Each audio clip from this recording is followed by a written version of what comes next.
dia, quem tá me escutando, quem tá aí, vamos ver se mais alguém aparece. Tomando um café, começando aqui. Se alguém me dá um bom dia, aparece comigo aqui para conversar.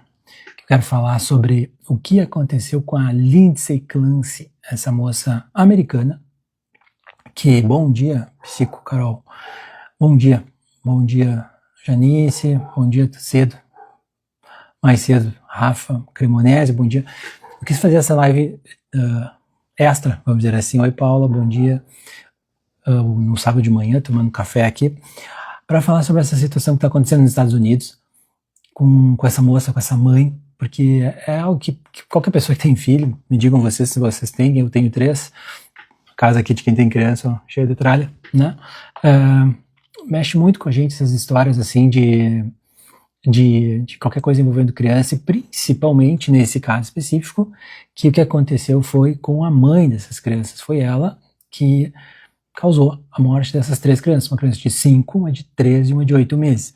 Até se vocês estão me escutando bem, só me confirmem aí, por favor.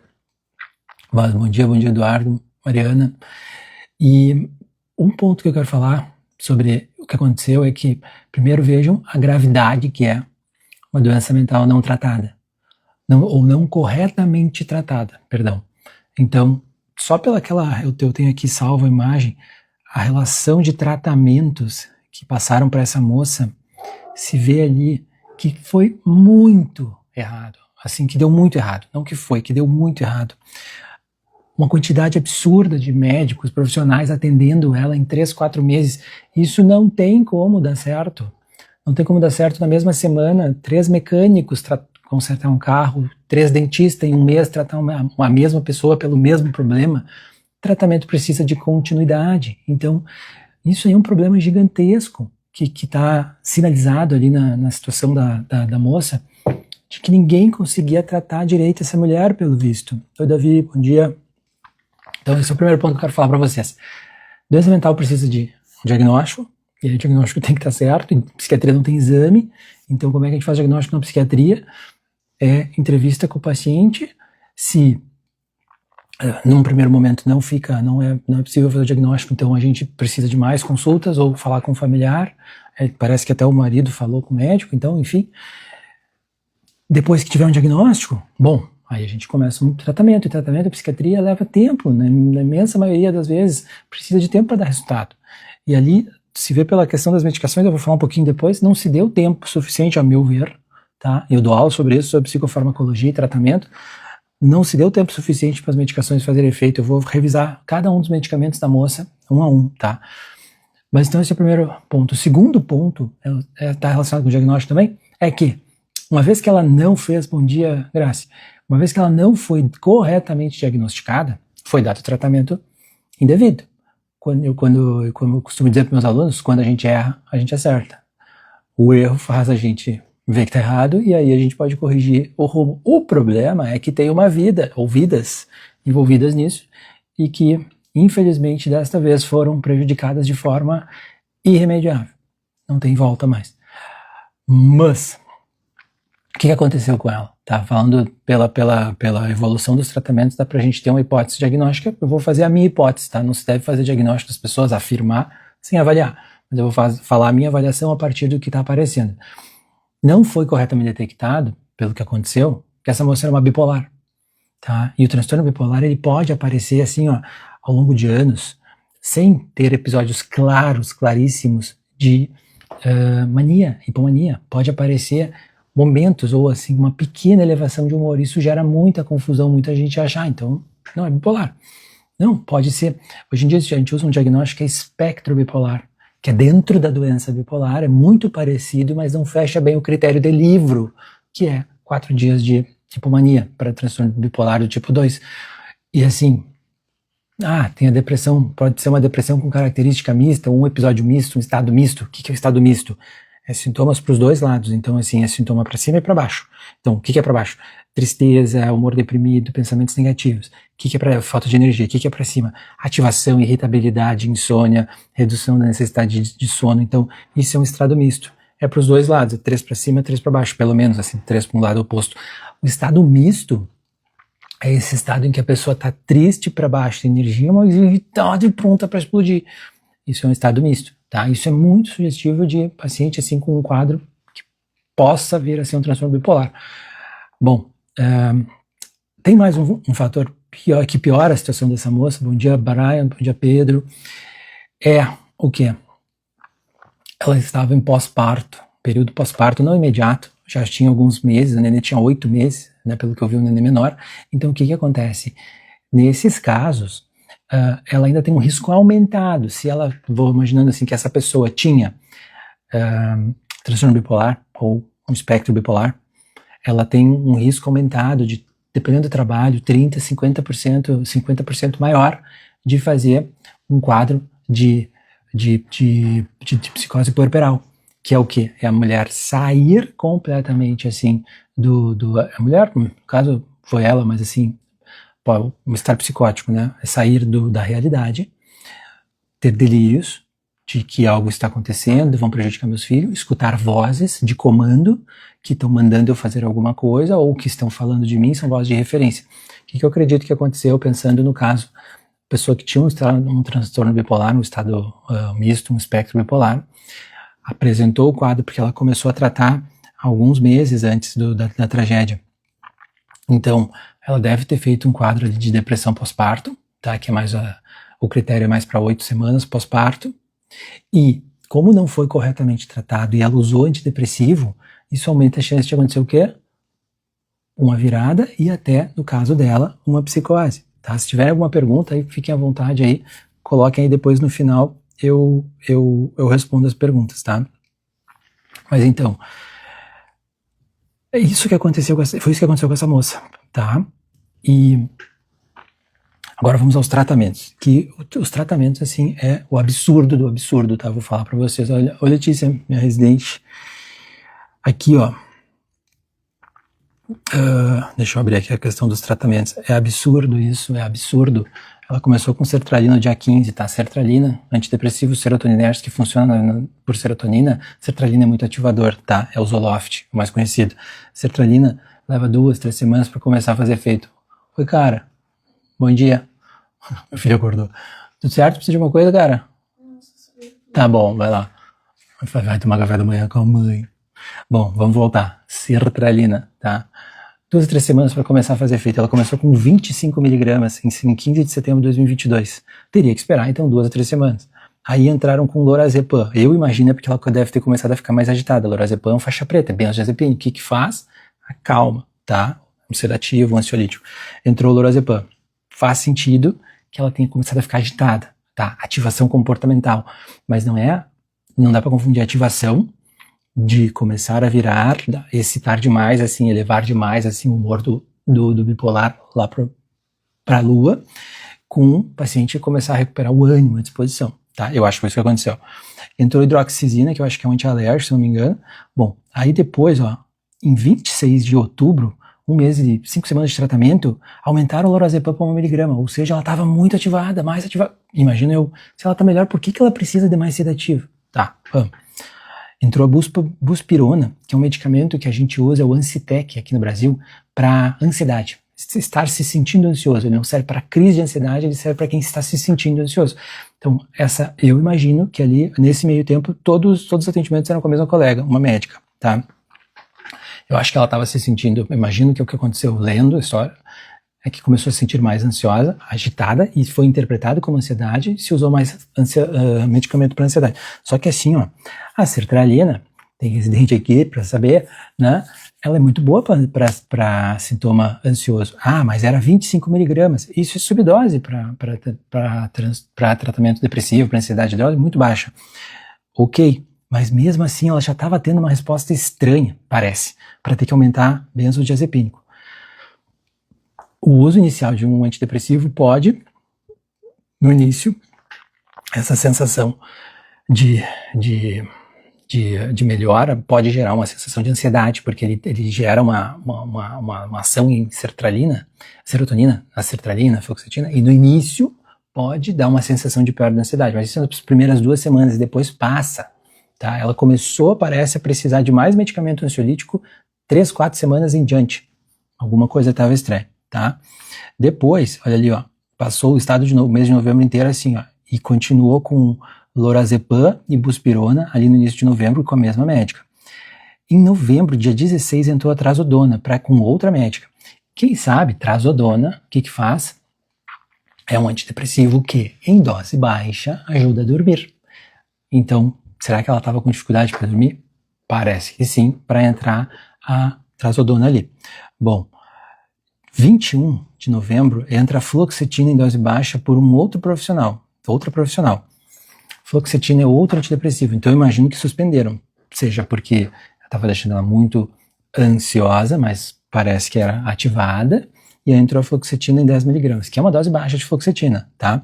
E o Zolpidem, 4 dias depois, que é o Zolpidem, né? Meu inimigo número 2, meu inimigo número 1 é a maconha, meu inimigo número 2, inimigo número 1, Betis, inimigo número 2, maconha, inimigo número 3, Zolpidem.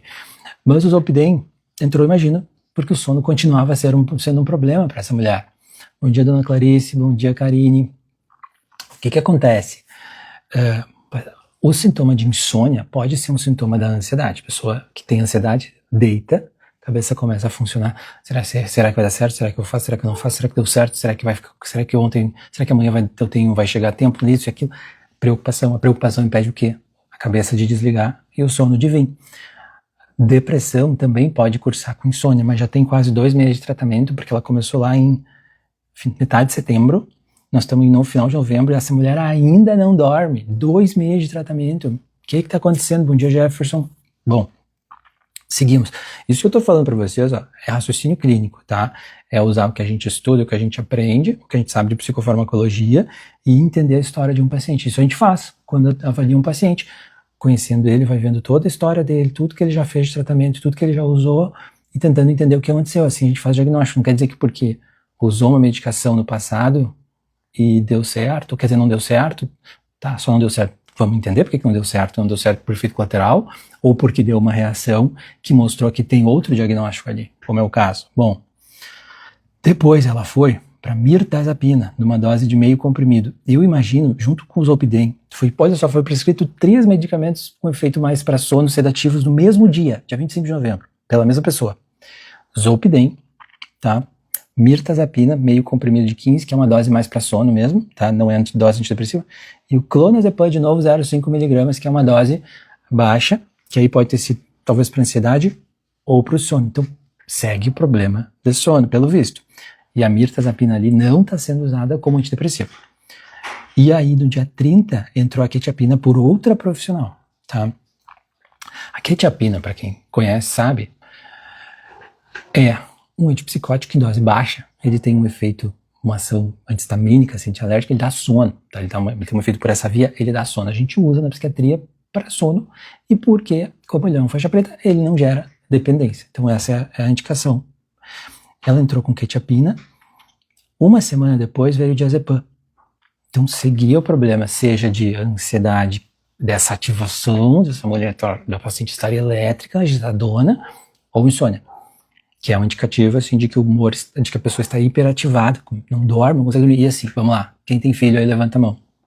Quem tem mais de um, levanta a mão. Eu tenho 3. Uma pessoa que tem filhos, eu não sei se ela trabalha, tá? Se ela trabalhava, mas assim, talvez não, mas se bem que os Estados Unidos não tem licença maternidade. A moça tinha 3 filhos, tinha, infelizmente ela perdeu. 3 filhos. É lógico que de noite ela tá moída de cansado. Qual que é o esporte oficial de qualquer mãe de um filho para cima? Dormir. Esse é o esporte de uma mãe, tá? Que trabalha, que cuida da casa, que faz tudo. De noite ela tá podre, ela quer dormir. Como é que essa mulher não dorme? Então tinha um sintoma ou alguma coisa causando piora. Eu acredito, pelas prescrições e o desfecho trágico, que aconteceu algo muito errado. Ó, o Davi tem 2, não sabia, cara. Parabéns, eu sabia do Fernando, do mais velho. Eu acredito que é o mais velho, né? Bom, vamos lá. Davi é meu amigo de infância. Bom, início de dezembro, além dos diazepam, veio a quetiapina. Aí teve alguma outra profissional, é a terceira, tá? Terceira profissional em 3 meses de tratamento. 4 meses. 3 para 4, setembro, outubro, novembro, terceira profissional. O que a Rebeca viu aqui? Não, de repente tem alguma coisa errada, entrou a quetiapina. A quetiapina, 100 miligramas, ela já é mais para começar a ter efeito em humor, estabilizador de humor, mas ainda assim tá baixo. Claro que não sabemos se de repente ela passou a tomar 2 quetiapina de 100 ou 3 quetiapina de 100, que aí teria efeito estabilizador de humor, teria efeito para transtorno bipolar, tá? Bom, e seguimos com diazepam com essa moça, mais diazepam, 5, tem diazepam de 2 lá nos Estados Unidos, aqui, olha que tu vê, no Brasil a gente não tem, só tem de 5 e de 10. Aí depois, lá em dezembro de 19, 19 de dezembro, a doutora aqui deu quetiapina 300, que já é uma dose com mais indicação, assim, para efeito estabilizador de humor. Tá, tomar um pouquinho de café, qualquer pergunta aí, pessoal, deixem aí. Maria, o nome da minha filha do meio também tem Maria, Davi. Só que a minha tem 16. Bom, vamos lá.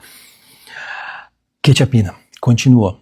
Ao longo de dezembro, no final de dezembro, foi se investindo na quetiapina por essa terceira profissional que estava envolvida no caso. Então, algum pensamento estava diferente, tá? Eu sei que tem uma fala do marido, parece, em algum momento, tá?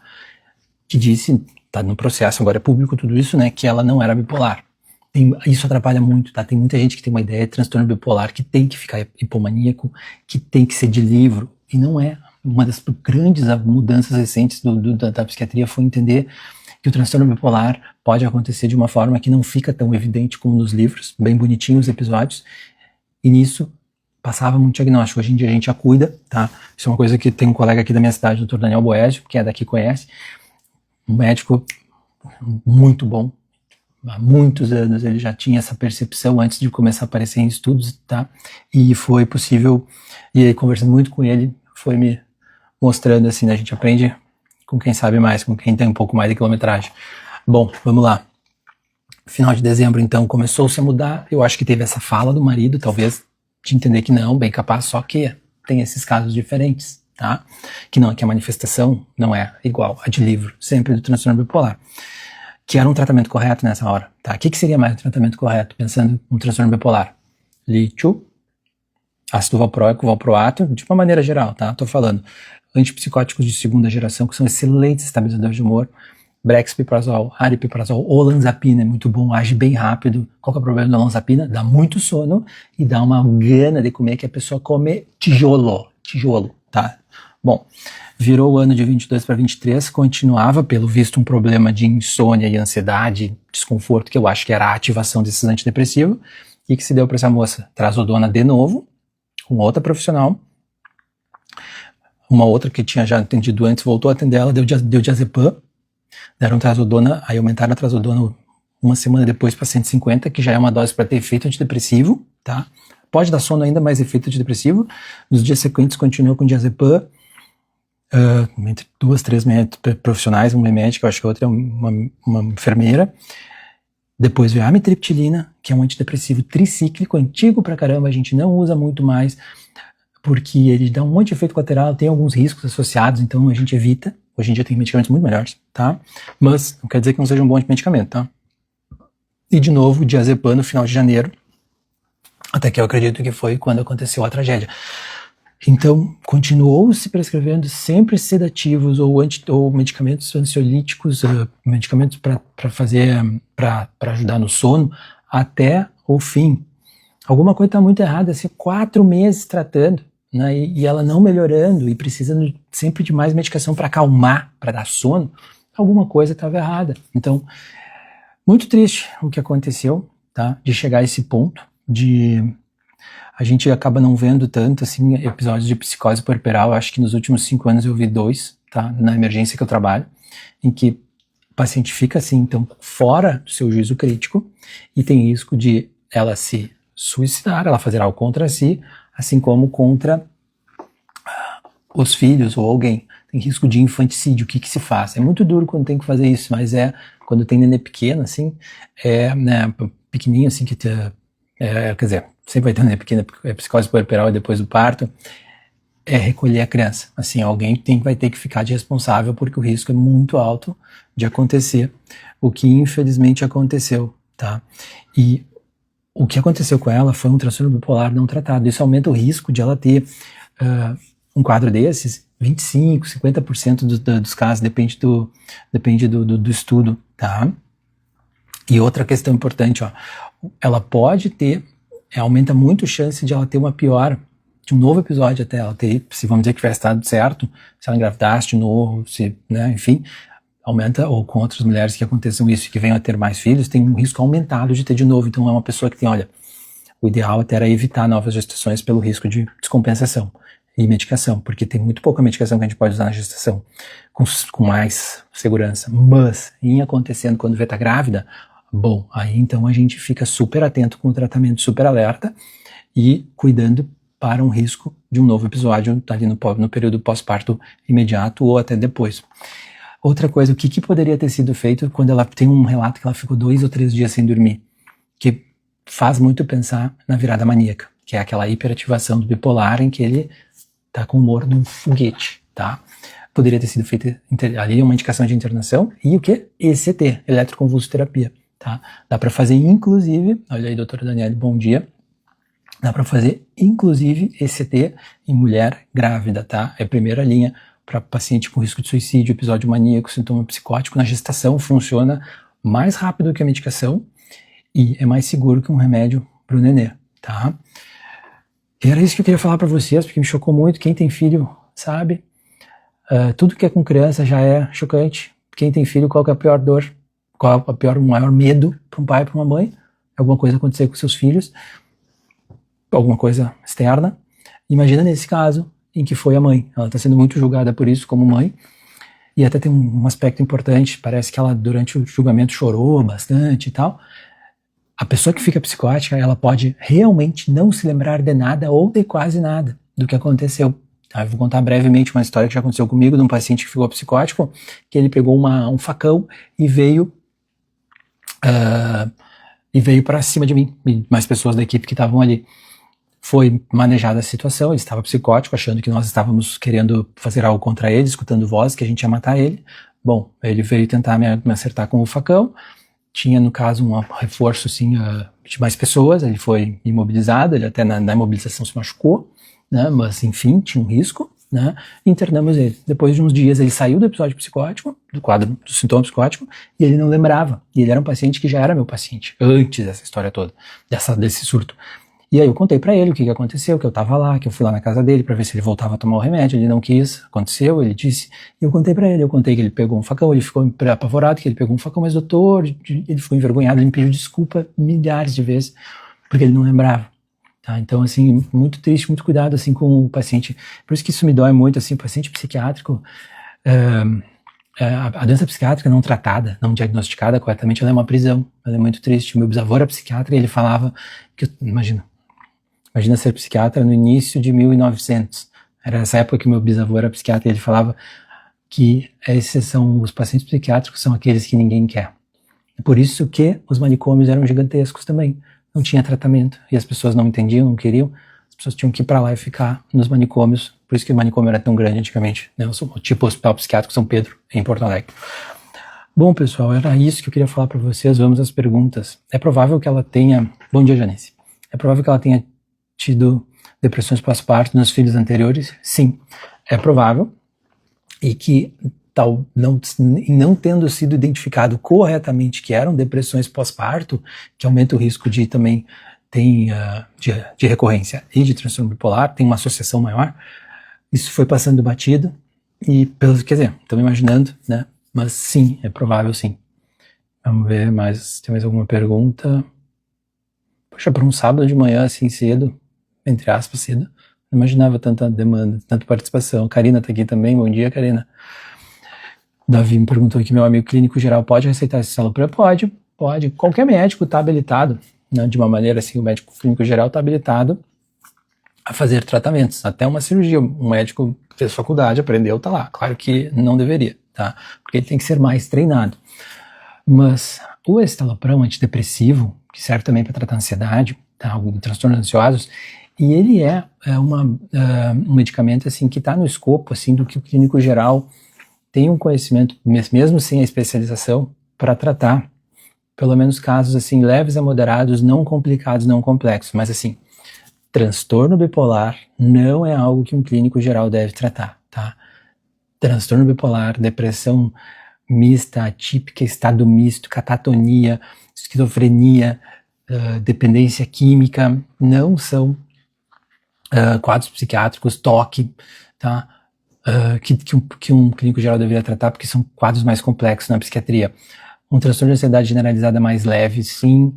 Um transtorno de pânico mais leve, sim. Mas quadros mais complexos, não acho, porque tem que ter um treinamento maior, mais específico, mais dedicado, assim que o psiquiatra teve. Transtorno alimentar, também não acho que um clínico geral deveria tratar, porque ele não fez todo esse preparo, todo esse estudo, toda essa dedicação que alguém que fez psiquiatria, fez residência de psiquiatria, se treinou para alguém que foi fazer uma especialização em psiquiatria. Espero ter respondido, Davi. Mais alguma pergunta, pessoal? Vamos ver. Fiquem à vontade. Acho que não. Doutora Daniele, perdão. Depois desse momento de não lembrar o que foi feito, o paciente pode inventar uma versão diferente da realidade e ele mesmo acreditar. Olha, assim, poder pode. O que acontece? Bom dia, Michele. O que acontece? O nome disso que tu está descrevendo é confabulação. O paciente, isso é muito comum em episódios de delírio. O paciente pode confabular álcool também, não lembrar de situações, e aí ele preenche aquilo com uma história que não faz sentido, quer dizer, que não aconteceu, né? Que não faz sentido, que não aconteceu, e pode achar que é verdade mesmo. Isso também pode acontecer com os Zolpidem, que eles podem ter, depois de tomar o Zolpidem, o paciente pode ter amnésia anterógrada, que é uma amnésia que depois de tomar não lembra de algumas coisas e ficar umas lacunas. Poder pode, e pode acreditar, tá? E aí no caso ali, voltando pro caso da Lindsay, né? Tem todo o relato do marido, de quando ele chegou em casa, do que aconteceu, ela tentou se matar depois. É associado com psicose o risco aumentado de suicídio, eu falei, e o risco de infanticídio. Então, assim, aconteceu tudo que tá descrito, infelizmente. E as 3 crianças vieram a falecer, e a moça não faleceu, mas parece que ela ficou paraplégica, né? Pelo que eu vi, ela ficou com uma lesão de coluna, tá? Bom, pessoal, foi bem interessante, assim, mais gente do que eu imaginava, mais participação do que eu imaginava. Eu vou deixar no feed, tá? Salva essa live, qualquer coisa, qualquer dúvida, me chamem, me perguntem e caminhem para quem vocês acharem que pode achar interessante, o que eu falei até das medicações. E, assim, doença psiquiátrica tem que ser tratada, e alguma coisa, se não melhora, alguma coisa está muito errada, está muito estranho. Certo, pessoal? Bom final de semana para vocês. Aqui no Rio Grande do Sul está sendo Santa Cruz um sábado bonito. Tchau, tchau.